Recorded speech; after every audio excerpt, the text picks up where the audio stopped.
Subscribe करें और bell दबाएं ताकि कोई खबर रह न जाए।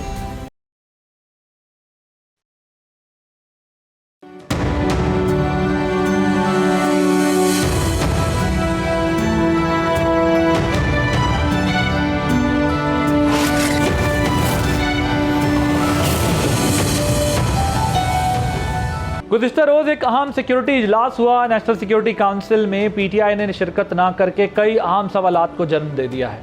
सियासी जमातों की जानिब से मुश्तरका बयानियाँ सामने ना आने पर कई सवालात हमारे सामने हैं। इस तमाम मामले पर बात करेंगे कि एक तरफ लॉ इन्फोर्समेंट एजेंसीज़ जो है वो सिक्योरिटी एजेंसीज़ जो हैं वो जानों की कुर्बानी देकर पाकिस्तान का दिफा कर रही हैं दहशतगर्दी के मामले में, लेकिन सियासी कंसेंसस ना होने से इसका इफ़ेक्ट और इम्पैक्ट क्या होगा, आज के प्रोग्राम में हम इस पर बात करेंगे। आप देख रहे हैं बोल आदिल अब्बासी के साथ। इन्हीं तमाम मामलात पर हम बात करेंगे। हमारे साथ स्टूडियोज़ में इस वक्त मौजूद हैं बैरिस्टर अली बुखारी साहब, रहनुमा पाकिस्तान तहरीक इंसाफ के, सेनेटर ताहिर खलील संधू साहब, सीनियर रहनुमा पाकिस्तान मुस्लिम लीग नवाज़ के, शर्मिला फारूकी साहिबा, सीनियर रहनुमा पाकिस्तान पीपल्स पार्टी की, और major general retired Zahid Mahmood दिफाई तंजीम आ रहे हैं, जनरल साहब हमारे साथ मौजूद हैं। आप चारों का बहुत शुक्रिया।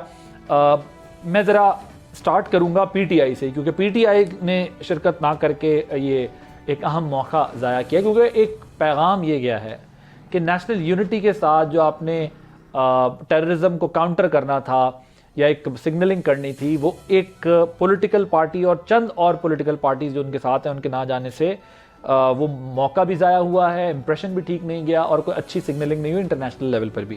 बुखारी साहब, मुझे ये बताएं कि दहशत गर्दी के खिलाफ वन पेज पर आने में क्या प्रॉब्लम थी, मतलब ये मौका क्यों ज़ाया किया गया है? नेशनल इंटरेस्ट को ये कहा जा रहा है कि कॉम्प्रोमाइज़ किया गया है, अपनी पॉलिटिक्स की वजह से और अपनी लीडरशिप की वजह से होस्टेज किया गया। बिस्मिल्लाहिर्रहमानिर्रहीम, अल्लाहुम्मा सल्ली अला मुहम्मदिन व अला मोहम्मद। आदिल, देखें इस तरह नहीं है, थोड़ा सा इसको मैं ब्रॉडर नेटवर्क में आपको बताऊं। देखें, हमारी पार्टी के हेड इमरान खान साहब हैं। अगर मैं यहाँ बैठा हूँ तो मैं उनकी वजह से बैठा हूँ, उन्होंने टिकट दिया, उनकी वजह से इलेक्शन लड़ा इस्लामाबाद से। अगर आज असेंबली में, नेशनल असेंबली की बात करूँ तो सबसे बड़ी पार्टी जो तादाद के हिसाब से है वो पाकिस्तान तहरीक इंसाफ है। 91+ सीट्स आपके बैठे हुए हैं, अगर हम अपने अलाइंसेस को भी मिलाएं साथ। इसके अलावा पाकिस्तान पूरे में नेशनल और प्रोविंशियल असेंबलीज में सबसे ज़्यादा कैंडिडेट किसके थे? चारों सूबों की बात करूँ, पाकिस्तान तहरीक इंसाफ के। सबसे ज़्यादा कैंडिडेट्स कॉन्टेस्ट कहाँ से किए? पाकिस्तान तहरीक इंसाफ ने। तो पाकिस्तान की सबसे बड़ी और नेशनल पार्टी, कोई शक नहीं है इसमें, वो है पाकिस्तान तहरीक इंसाफ, और जिसका लीडर है इमरान खान, और जो है जेल में। मेरी कल उनसे मुलाकात भी हुई जेल में। अनफॉर्चुनेटली बात यह है कि हमने क्या गलत बात कर दी कि यार, अगर आपके मुल्क के सबसे बड़ी पार्टी जो चारों सूबों में एग्जिस्ट कर रही है, उसके लीडर को अगर आपने जेल में बंद किया हुआ है, उसको आप शामिल नहीं करते हैं और आप कहते हैं हम नेशनल कंसेंसस डेवलप करेंगे। How is it possible?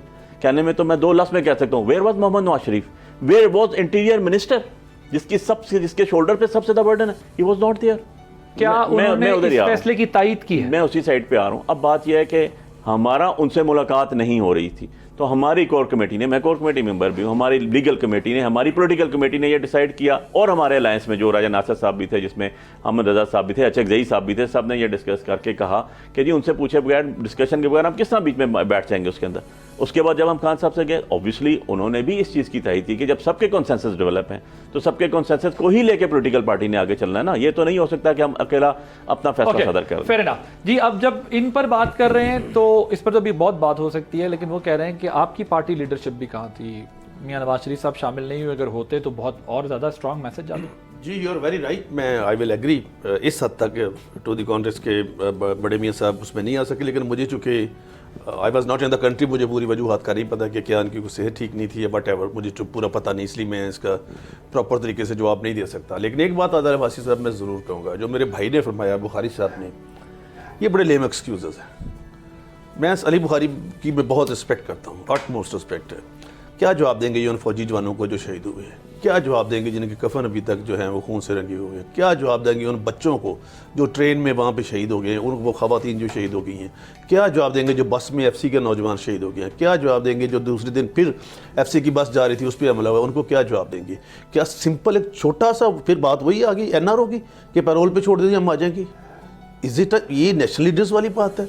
I feel कि नहीं, नॉट एट ऑल। ये बड़ा छोटा सौदा इन्होंने, और ये मैं ये कह रहे हैं ना जी, आवाम की ताकत, सब कुछ बिल्कुल होगा, डेफिनेट होगा, मैं इस पर इनकार नहीं करता, लेकिन आप उसको स्क्वीज़ कर रहे हैं, आप देखिए कब भी जब कोई हुक्मरान आता है आप एलिगेशन लगा देते हैं। CPAC पे आपने एलिगेशन लगा दिया, सऊदी अरब पे आपने इल्ज़ाम लगा दिया, करप्शन का चार्जेस आपने लगा दिया।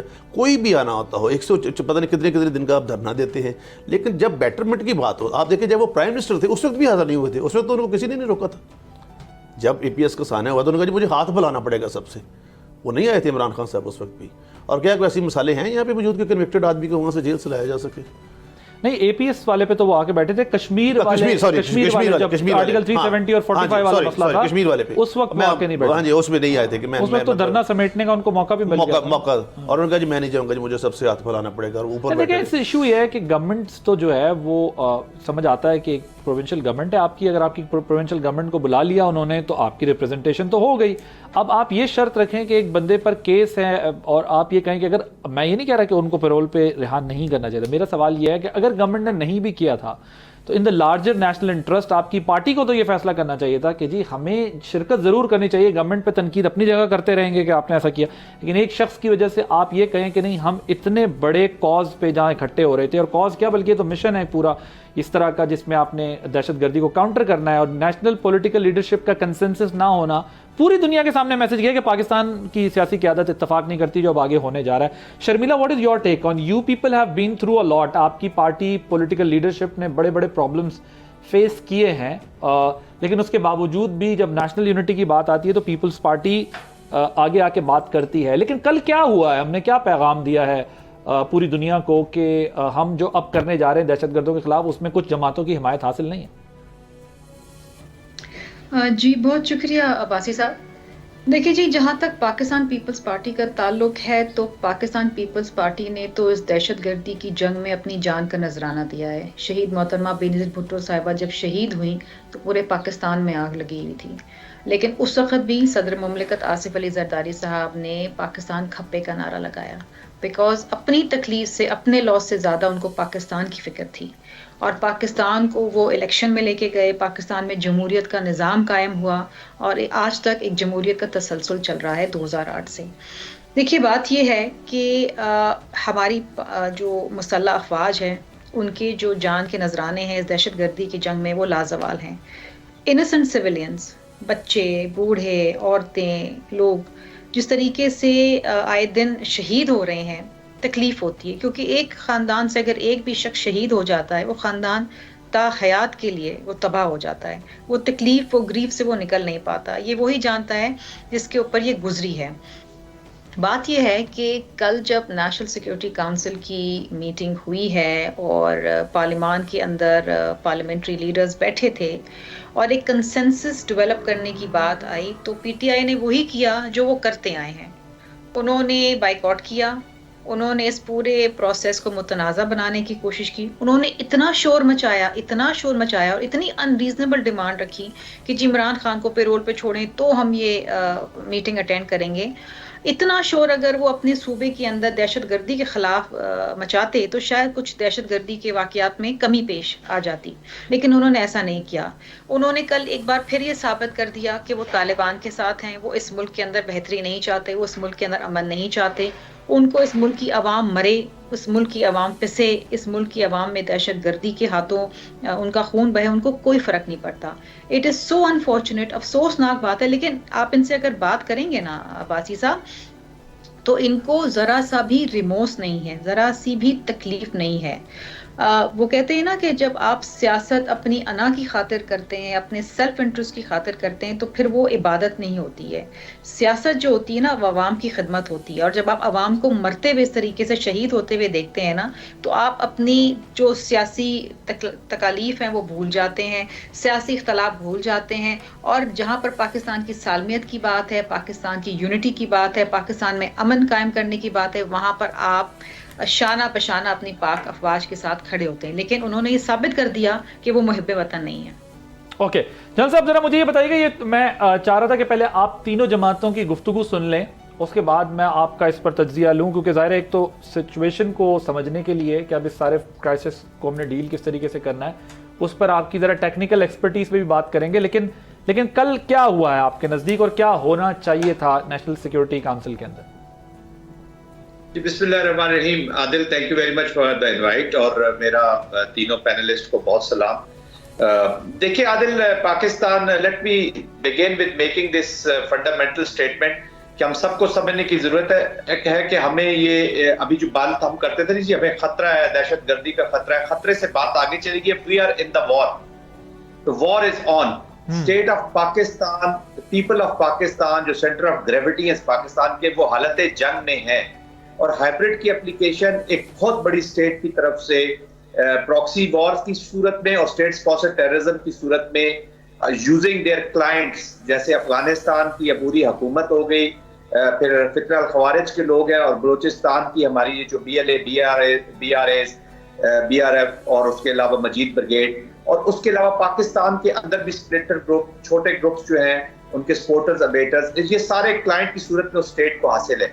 तो इट इज नॉट कि एक रैग नाराज बलोच या एक नाराज तालिब या एक तालिब अपनी शरेड आइडियोलॉजी के साथ वेपन लेके पाकिस्तान के ऊपर चढ़ दौड़ा है। पूरी एक ह्यूज रीजनल पावर एंड अपने आप को असर्ट करती हुई इंटरनेशनल पावर, इंडिया की मैं बात कर रहा हूँ, उसकी थिंकिंग, उसकी स्ट्रेटजी, उसकी लॉजिस्टिक्स और उसकी वॉर जो उसने देखा है कि जब वो कन्वेंशनल डोमेन में पाकिस्तान को बीट नहीं कर रहा और हर एस्केलेशन लेडर पे पाकिस्तान की आर्म्ड फोर्सेस उसको मैच करती हैं, रादर उससे ऊपर चली जाती हैं, तो उसने इसको अडॉप्ट किया है और हम उसका विक्टिम है। अब इसका कॉन्टेक्स्ट जो पॉलिटिक्स में अभी हम बात कर रहे हैं, war is a political process. ये कोई वॉर जो है मिलिट्री एक्शन नहीं है जी, ये पॉलिटिक्स की एक शेप है और एक इंस्ट्रूमेंट है जिसको यूज करना है। तो पाकिस्तान के पॉलिटिकल ऑब्जेक्टिव्स इन्हीं पॉलिटिशियंस ने, इन्हीं पॉलिटिकल लीडर्स ने गेन कर रहे हैं बाय यूजिंग देयर इंस्ट्रूमेंट। और उनका जो मिलिट्री इंस्ट्रूमेंट है, जब तक अवाम की कंसेंसस के साथ उनके पीछे नहीं खड़े होंगे, nobody can win a war. War जो होती है कौम की अमानत होती है जी, और कौमी लीडरों ने, चाहे वो अपोजिशन में हो चाहे गवर्नमेंट में हो, और आज पाकिस्तान में देयर इज नो पार्टी कि जो हुकूमत में ना हो। अगर हम पाकिस्तान तहरीक इंसाफ की बात करें तो खैबर पख्तूनख्वा का खून उसी तरह बह रहा है जिस तरह बलूचिस्तान में बह रहा है, और खैबर पख्तूनख्वा का खून हो या बलूचिस्तान का खून हो, ये पाकिस्तान का खून है जी, हम सब का खून है, इसको हम कंपार्टेशन नहीं करेंगे। तो उनकी भी रिस्पॉन्सिबिलिटी उतनी है इमरान खान साहब की, PTI की, जितनी नवाज शरीफ साहब की या जरदारी साहब की, क्योंकि जरदारी साहब बलूचिस्तान में गवर्नमेंट के पार्टी उनकी हेड कर रही है, नवाज लीग जो वो फेडरल की गवर्नमेंट है, और पाकिस्तान तहरीक इंसाफ। तो ये हम सारों की जंग है, ये किसी की जंग नहीं है। या तो आप पॉलिसीज दे दे, तो इसमें थोड़ी सी पॉलिटिक्स को हमें ठीक करना होगा। बासियत पाकिस्तानी मैं जाती तौर पर और हर पाकिस्तानी की आवाज मैं आप तक पहुंचा जरूर देना चाहता हूं कि वो दुखी हैं कि अनफॉर्चुनेटली हमारा कंसेंसस डेवलप नहीं हो रहा, और दोनों थ्रेड्स को अलग डील करना चाहिए। क्विकली मैं कह दूं, देखिए एक है विदाउट, जिसमें इंडिया, जिनका मैंने जिक्र किया, अफगानिस्तान के लोग, ये अफगानिस्तान की अबूरी हुकूमत, ये सारे, इनको मैं थ्रेट विदाउट कहता हूं। इस स्ट्रेटजी पे तो कंसेंसस कर रहे हैं। और एक है जो इश्यूज विद इन है, इश्यूज विद इन है हमारी पुअर पॉलिटिक्स की बात कर, इकोनॉमी की बात कर लें, गवर्नेंस की बात कर लें, इनको मैं discuss that issue with you कि जो गवर्नेंस के गैप्स की बात हुई है, गवर्नेंस के गैप्स की बात हुई है, ये बड़ी इंपॉर्टेंट बात है और मैंने कुछ और भी चीजें आपके साथ डिस्कस करनी है। अब जरा देखें, इस इंटेंसिटी को समझें, आप लोगों की लॉयल्टी, अटैचमेंट अपनी लीडरशिप के साथ, और बिल्कुल यू राइटली सेड दैट, हम ये सवाल उठा रहे हैं कि वहाँ पर जरदारी साहब को या नवाज शरीफ साहब को भी होना चाहिए था और नेशनल यूनिटी का पैगाम देना चाहिए था। बाकी चीज़ें नेक्स्ट डे से शुरू हो जाते हैं दोबारा कि जी गवर्नमेंट नाकाम है, ना अहल है, और गवर्नमेंट आपको कहती रहती है कि आप ये हैं। पॉइंट ये है कि आपको नहीं लगता कि आप अपनी जो स्पेस है उसको स्क्वीज़ कर रहे हैं, श्रिंक करते जा रहे हैं। हमने माजी में देखा कि MQM भी एक बड़ी जमात और तगड़ी जमात होती थी, ठीक है, वो कराची या सिंध की हद तक थी, लेकिन उसको अपनी इस एक्सट्रीम पॉलिसीज़ की वजह से सुकड़ना पड़ गया। अब आपका भी जो डिजिटल मीडिया है वो आपकी पार्टी की लीडरशिप को पिछले 3 दिन से वो गालम गलोच कर रहा था या वो तनकीद कर रहा था जिसमें किसी भी गैरतमंद आदमी के लिए मुमकिन नहीं है कि वो जो है ये तमाम चीज़ें बर्दाश्त कर सके, लेकिन बड़ी हिम्मत है कुछ लोग आपके फिर भी बर्दाश्त कर रहे हैं। अब सवाल हमारे सामने ये खड़ा हुआ है कि आप एक ऐसे अहम मौके पर जब शिरकत नहीं करते तो हो सकता है आप अपनी पॉलिटिकल स्ट्रगल तो कंटिन्यू करें, लेकिन आप पावर वाले गेम से बाहर होते जा रहे हैं क्योंकि उससे सीरियसनेस आपकी नज़र आ रही है कि आप अगर लीडरशिप नहीं तो फिर नेशनल इंटरेस्ट भी नहीं। जी देखें आदिल भाई, 2-3 चीज़ें मैं इसमें बड़ा कैटेगरिकली वाइज आपको 1 बाय 1 स्टेप अदा कर दूँ। देखें, बात यहाँ स्क्वीज तो वो होते हैं जिनको किसी को मार्जिन दिया हो। आपके सामने 50-50 वोट से जीत के हम इस्लामाबाद से बाहर बैठे हुए हैं, मैंडेट हमारा छीन लिया, जेलें हम बुक करते हैं, 17 पर्चे मेरे ऊपर है दहशतगर्दी पाकिस्तान में मेरी सुन नहीं गुजारिश, आप मैं आपको पूरी बात पूरा मौका दूंगा, पूरी बात सुनूंगा। देखिए मैंने प्रोग्राम के पहले हिस्से में सबको प्रोग्राम को एस्टैब्लिश करने दिया कि सब अपना अपना पॉइंट ऑफ व्यू दे रहे हैं, अब काउंटर आर्गुमेंट भी साथ साथ चलता रहेगा सबके साथ। अब सवाल हमारे सामने ये है कि पाकिस्तान में इलेक्शन पहली दफा रिग नहीं हुआ, पाकिस्तान की तारीख में इलेक्शन रिग होते रहे, इतना बड़ा रिग कभी नहीं हुआ सर, बड़ा छोटा नहीं होता, चोरी चोरी होती है, 2 रुपए की हो 100 रुपए की हो, इस पे भी मैं मेरा मानना ये कि 2 रुपए की भी चोरी, रोजे क़यामत आपके हाथ 2 रुपए की चोरी पे भी पकड़े जाने और 100 रुपए भी पकड़े जाने, हो सकता है आपके साथ 100 की हुई हो, इनके साथ 2 की 2 ही होगी ना। दूसरा मसला यह है कि पाकिस्तान में जिस तरह मैंने शर्मिला से भी कहा कि पीपल्स पार्टी बड़े ग्रीवियंसेस बड़े इश्यूज थे, लेकिन उन्होंने नेशनल इंटरेस्ट पे हमेशा इस बात को सामने रखा कि नहीं आदिल ऐसे नहीं, बहुत सी चीजें हैं जो उनकी पैदा की हुई हैं, मैं उस पर भी आऊंगा वन बाय वन, थोड़ा तारीख को भी हम साथ लेके चलेंगे। देखें पहली बात तो यह है कि मैं आपको इसमें 2-3 चीजें ऐड करूं जी। Number 1, where is our foreign minister? अगर सीरियसनेस हमें कहते हैं ना तो सीरियसनेस हर साइड से शो होनी चाहिए, ताकि पता चले कि ये प्लेटफॉर्म जिसमें हम बैठे हैं या बैठेंगे या ये जिसकी बात कर रहे हैं, और अभी हमारी बहन ने हमें ये भी कह दिया कि आप तो मुहिब्बुल वतन ही नहीं है, बड़े आराम से पता चलना चाहिए कि उसके अंदर सीरियसनेस कितनी। ना प्रेसिडेंट बैठा, ना इंटीरियर मिनिस्टर जिसके शोल्डर्स पे सबसे ज़्यादा वजन था, नहीं था उसके अंदर।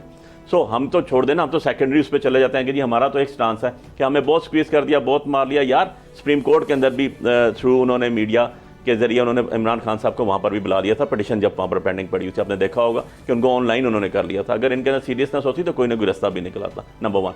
नंबर 2 चीज़ ये बताएं कि where our foreign minister, foreign ministry क्या पॉलिसी है, कितनी दफ़ा अफगानिस्तान के साथ गए? मुल्क है उसके, अफगानिस्तान के जो तालिबान बैठे हुए हैं उसको प्रेसिडेंट शीप बुलाता है और उसके फॉरेन मिनिस्टर को रेड कारपेट रिसीव करता है। आप दुनिया के साथ चलेंगे ना, कहाँ है? मुझे तो नज़र नहीं आया, अगर आपको भी कहीं मिले तो बताइएगा। Where is our foreign minister, where is our foreign policy.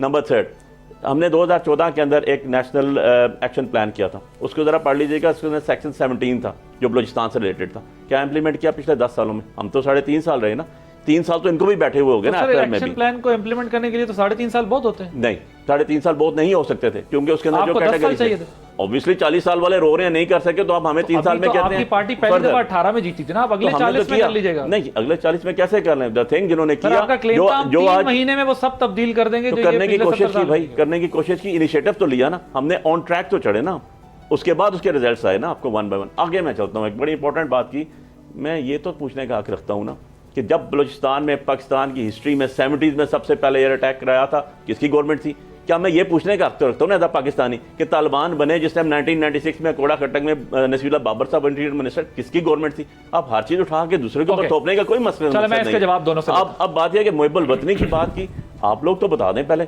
आप तो जवाब दे दें पहले, आप तो जवाब देते नहीं है, बैठते ये एक शर्मिला देंगी इसका जवाब, आपकी लीडरशिप पे। देखिए नहीं सर, एक मिनट सिंधु साहब, पूरी दुनिया के दौरे किए सिंधु साहब, एक अफगानिस्तान ये 700 किलोमीटर। जब हम ये तनकीद कर रहे हैं ना कि खान साहब को होना चाहिए था, तो हमें तो इनका ये आर्गुमेंट भी वैलिड है कि where was your foreign minister 1, where was your interior minister 2, where was मियां साहब 3, that's very valid argument। आप उन पे तनकीद करेंगे, लेकिन ये नहीं हो सकता कि उनकी तनकीद को आप सेंटर फॉरवर्ड का पास देके आगे करते हैं। योर टेक ऑन जी। एक तो फॉरेन मिनिस्टर साहब बैठे थे, दूसरे नंबर पे जो बुखारी साहब बात कर रहे हैं ना, मैं इनको 2 मिसालें सिर्फ देना चाहता हूँ। पाकिस्तान पीपल्स पार्टी और मुस्लिम लीग नून में इस लेवल की जंग रही है 90s में, जो यहाँ पे वो शेख रशीद ने छेड़ी हुई थी, असल में ही वाज द परपिटेटर, लेकिन अल्टीमेटली जाके मिसाके जमहूरियत करना पड़ा। आज एक आपको बहुत पुरानी मिसाल देता हूँ, हो सकता है मेरी बहन शर्मिला को भी पता होगा लाजमी, कि जनेजो साहब ने, ही वाज प्राइम मिनिस्टर और वो इनका था ज़िया का प्राइम मिनिस्टर था, उन्होंने काल पार्टीज कॉन्फ्रेंस बुलाई थी, तो जिसमें उन्होंने बीबी को बुलाया था और बीबी गई थी, ज़िया किस वजह से नहीं गया था, और उसके बाद जनेजो साहब 1 महीना फारिग हो गए थे, 1 महीने बाद प्राइम मिनिस्टरशिप से, इसलिए कि कौमी काज था।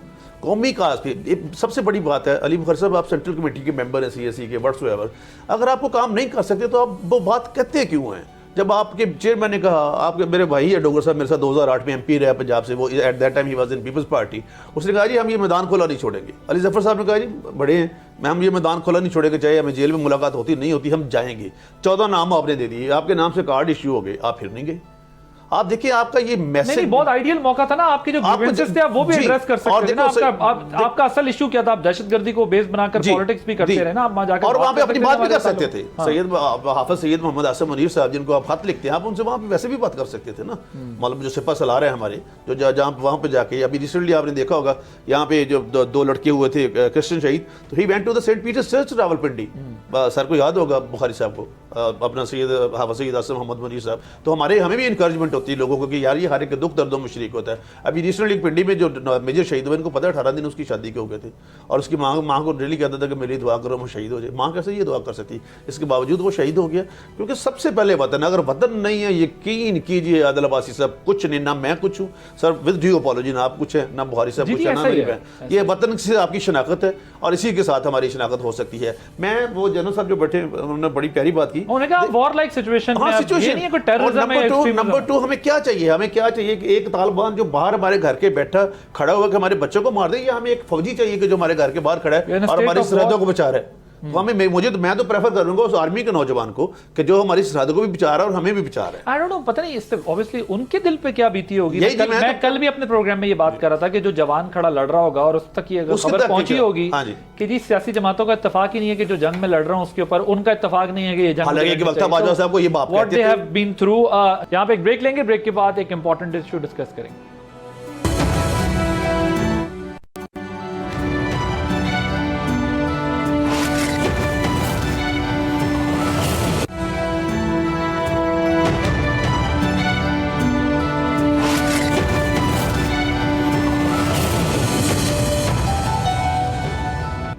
Welcome back.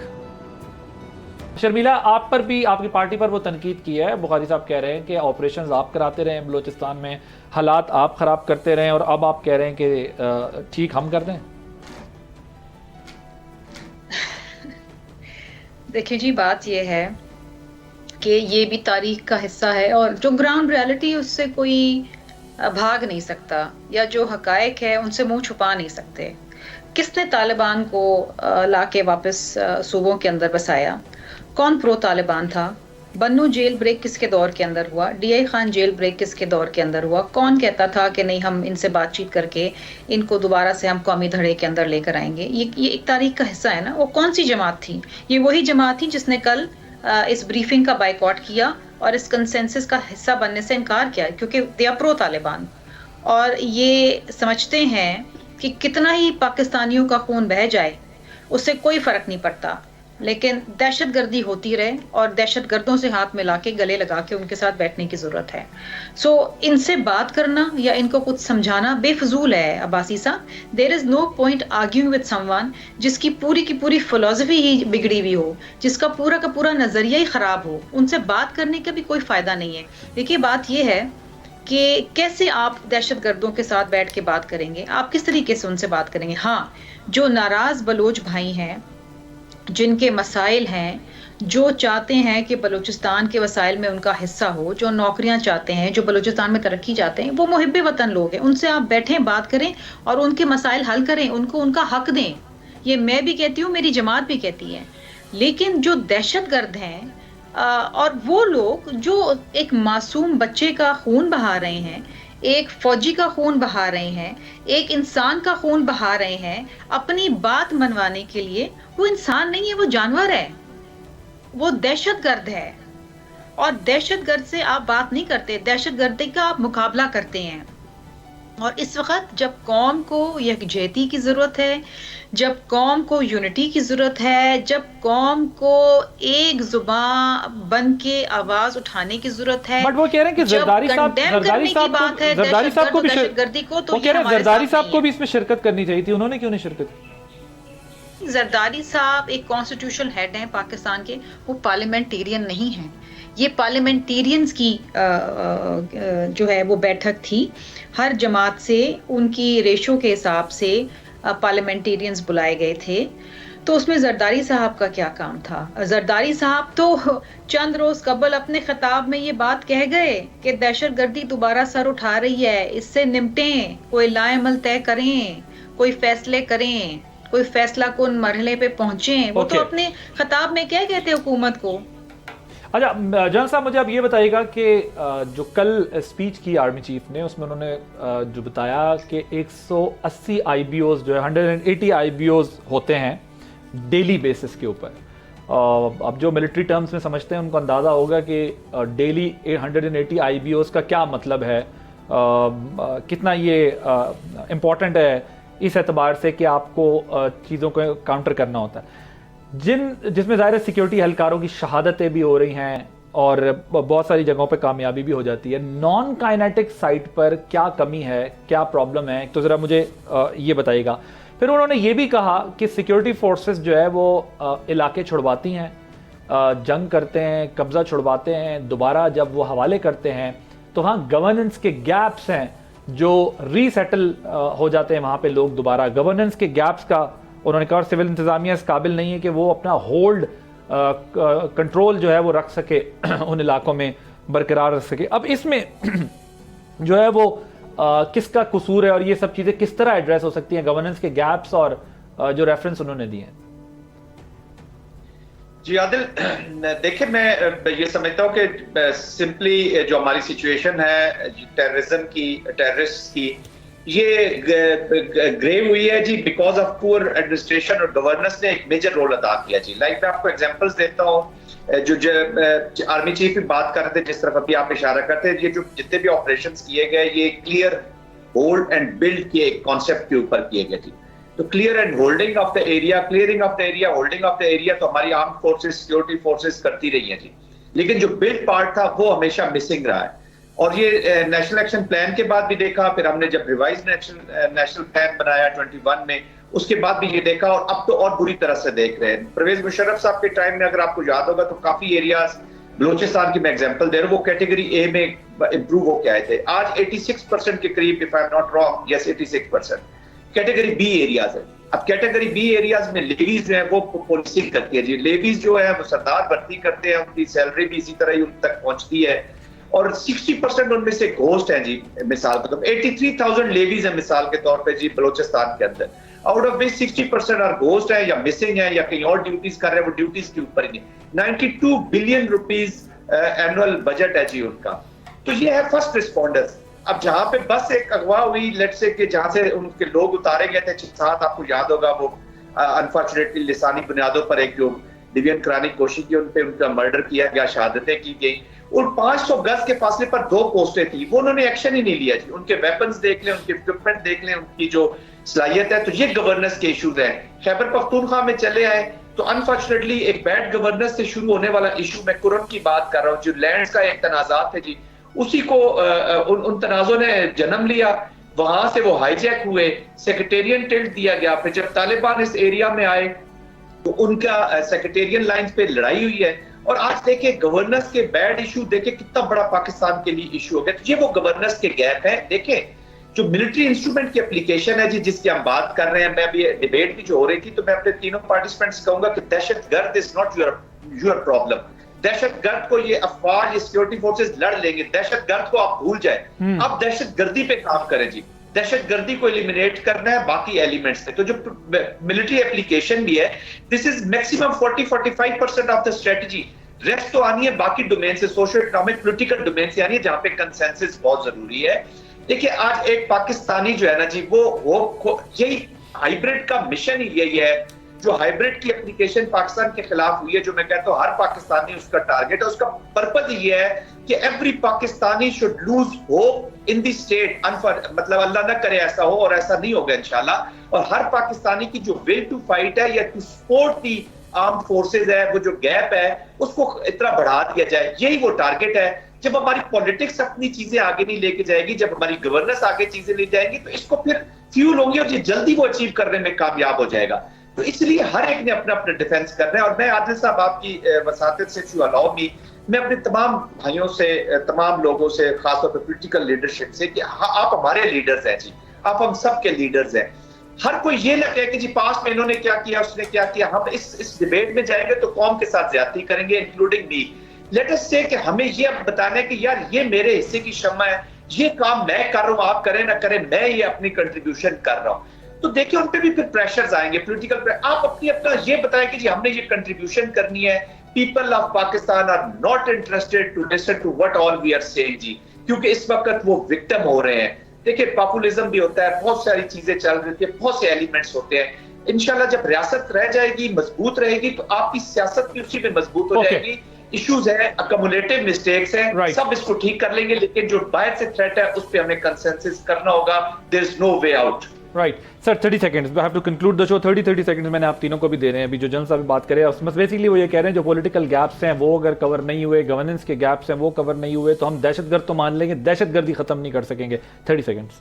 देखें, बिल्कुल ठीक है, इसमें तो कोई दूसरी राय नहीं है। दहशतगर्द का ना कोई मजहब है, ना कोई आदिल भाई दीन है, ना कोई उनका कोई फेथ है, ना कोई उनका मुल्क है। तो वो जहाँ भी है, जिस तरह भी है, वो दहशतगर्द है। उसकी एक ही डेफिनेशन है और वो दहशतगर्द है। हमने अपने मुल्क को दहशतगर्दी से निकालना है फॉर दैट पर्पज़, क्योंकि मेरा स्टेक पाकिस्तान है, मेरी पहचान पाकिस्तान है, मेरे बुजुर्गों का, मेरे नस्लों का यहाँ पर स्टेक है। उसके लिए हमने अपना पार्टिसिपेशन करनी है, बेस्ट ऑफ द बेस्ट होकर। तो जो हमारे पास पार्टिसिपेशन है वो पॉलिटिकल हो सकती है ना, हम लोग कोई आर्म लोग तो है नहीं, हम लोग पॉलिटिकल गुफ्तगू कर सकते हैं, हम एक लाया अमल बना सकते हैं, हम बैठ के एक प्रोसीजर बना सकते हैं। प्रोसीजर कौन बनाएगा? प्रोसीजर वो बनाएगा ना, बिल्कुल जनरल साहब ने सही बात की कि जिसके साथ अवाम खड़ी होती है।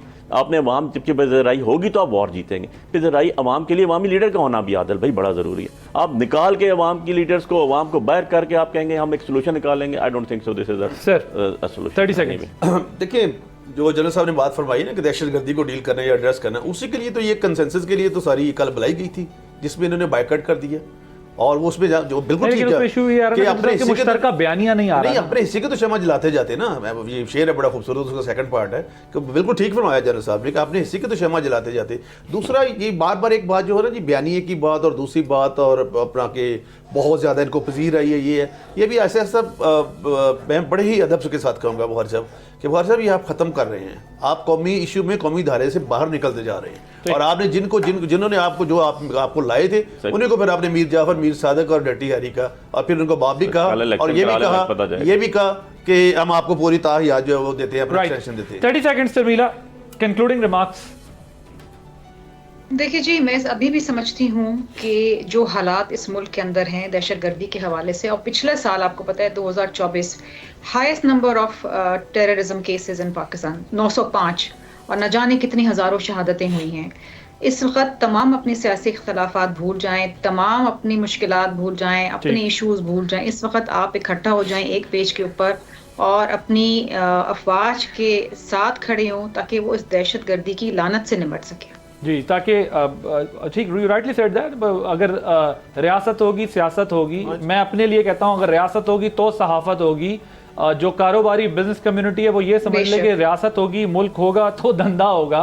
सो रियासत से के दिफा पहले इंपॉर्टेंट है, उसके बाद ये तमाम इश्यूज एड्रेस करने, और ये इंपॉर्टेंट इश्यूज हैं, इन्हें रूल आउट नहीं किया जा सकता। लेकिन आग लगी हुई हो और आप उस वक्त ये कहें कि जी चूंकि मेरा घर ज़रा ज़्यादा जल गया था पहले और मैंने जो है वो इसको इस आग की मुझे परवाह नहीं, तो वो सबको लपेट जाएगी। Thank you so much for participating in my show. मैं एक ब्रेक लूंगा, ब्रेक के बाद जब वापस आऊंगा तो खिलाफ लोग इंडिविजुअली खड़े हो गए, अब सियासी जमातें खड़ी हो ना हो, सियासतदान खड़े हो ना हो, जिन इलाकों में दहशतगर्दी हो रही है वहाँ लोग खुद से अब दहशतगर्दों का घेराव कर रहे हैं और रियासत से सपोर्ट मांग रहे हैं, और रियासत में सपोर्ट देने को भी तैयार हो गई है कि वो अपना दिफा किस तरह कर सकते हैं। क्योंकि अगर इस तरह दहशतगर्द वारदातें करेंगे, वाक़यात करेंगे, तो सिर्फ मिलिट्री ने ये एक्शन नहीं लेना, ये फाइट नहीं करनी, लोगों को खुद अपना डिफेंस करना पड़ेगा। और जिन जगहों पे ये हो रहा है वो ऐसा कर रहे हैं। कहाँ क्या कुछ हुआ, एक ब्रेक के बाद मैं आपको दिखाऊंगा।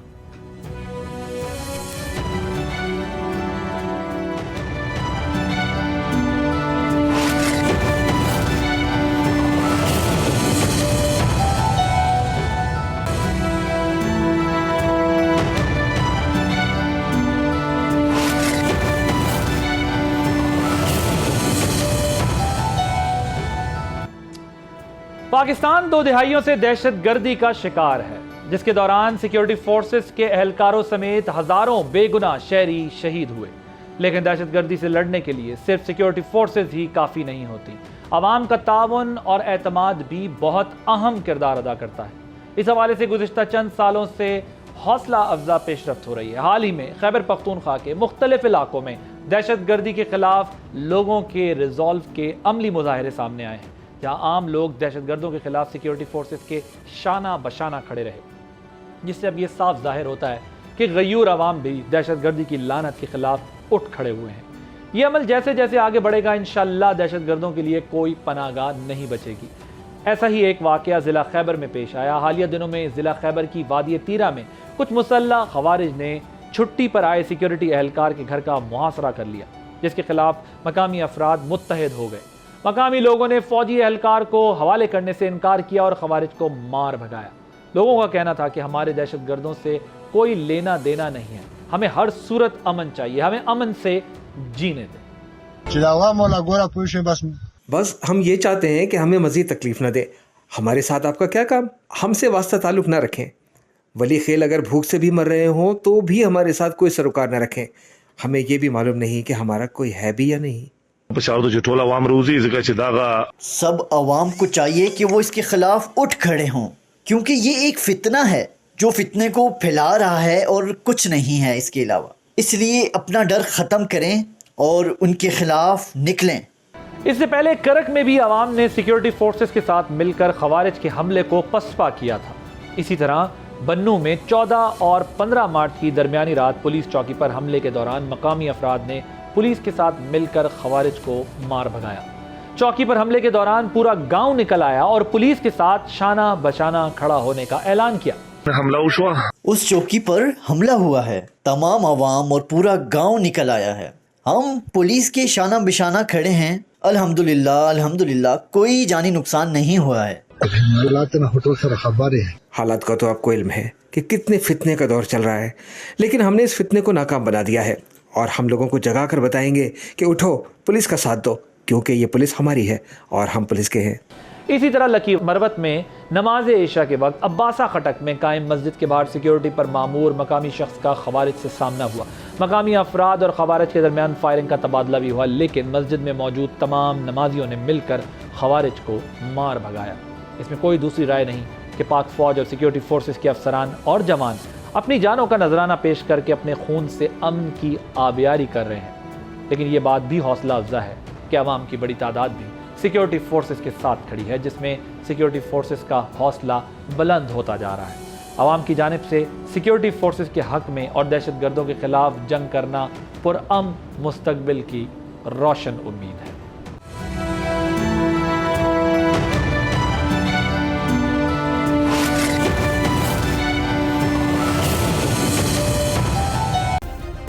सब्सक्राइब करें और बेल दबाएं ताकि कोई खबर रह न जाए।